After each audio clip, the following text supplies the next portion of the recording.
This is a Deadline article, and this has caused a little bit of a stir, I would say.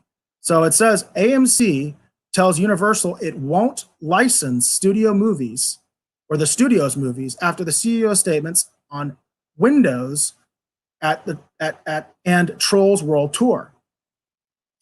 So AMC boss Adam Aron has just fired off a letter to Universal Studios chairman Donna Langley in response to NBC Universal CEO Jeff Schill's statements in the Wall Street Journal this morning about the 25 million PVOD success of Trolls Worldwide.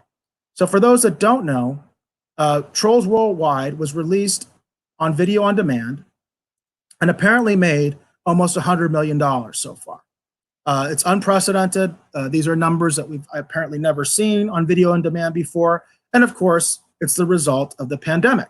Their theaters are not open. There's like one theater open in my metro area, which is a drive-in, which by the way actually has Trolls World Tour playing in it, by the way.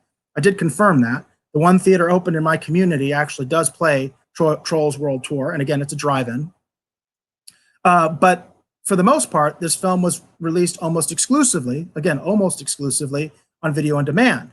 And they finally released some numbers and are basically saying the movie's made almost $100 million so far on video on demand. So as Aaron explains to Langley in the letter, he initially got it. Theaters were closed and the decision to take Trolls World Tour into homes was an exception. But Schell's words in the Wall Street Journal this morning have really stoked ire.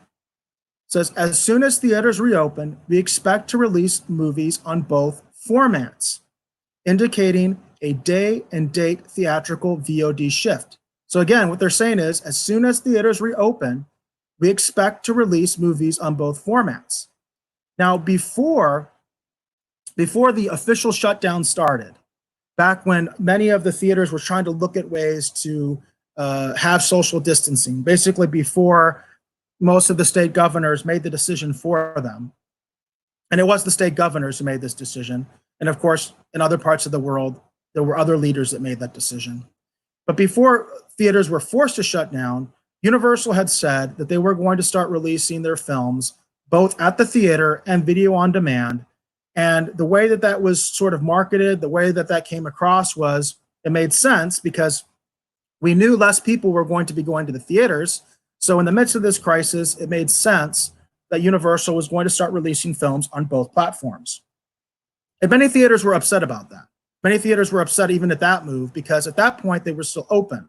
Then within a week or two, I think not even I think maybe a week and a half at the most of Universal's announcement, then all the movie theaters were forced to close. So where we're at right now is Universal just kept going with their plan. In fact, like I said, they actually still are releasing their films at theaters that are open. There's just very few theaters open right now. Like I said, in my community, there's only one. But they did have Trolls World Tour at that one theater that's still open. But the way they really made their money was video on demand. Well, now Universal is basically saying that this model is going to go beyond the current pandemic. And now they're going to use this model even when the theaters open up again. And of course, this has got AMC up in arms. They're really upset about this. So basically what AMC is saying is that they are not going to support Universal's movies anymore. That if this is their model going forward, AMC is not going to, they're not going to play nice. They're going to basically stop showing Universal's movies at their theaters. Now, every indication is that AMC is in serious trouble right now. Serious trouble.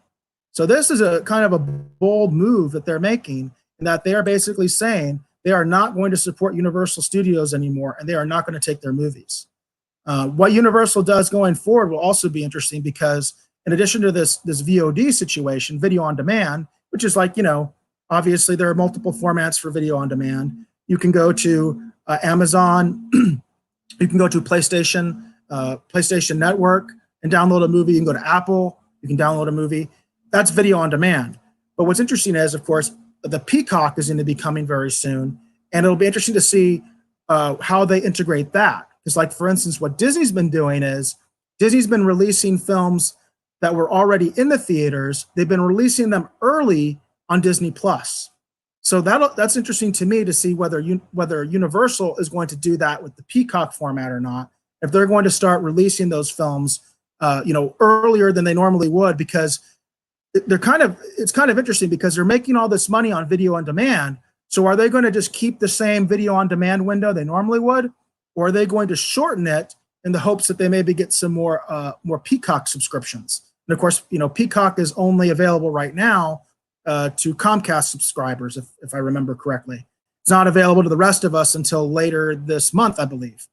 I want to say it's later this month that they're going to start releasing it to the public. But right now, it's only available to Comcast subscribers. So it'll be interesting to see how AMC deals with that as well internally, especially now that AMC is saying we're not going to show your movies even when we do open up. And who knows when movie theaters will be back open up anyway. So yeah, that's kind of a crazy story.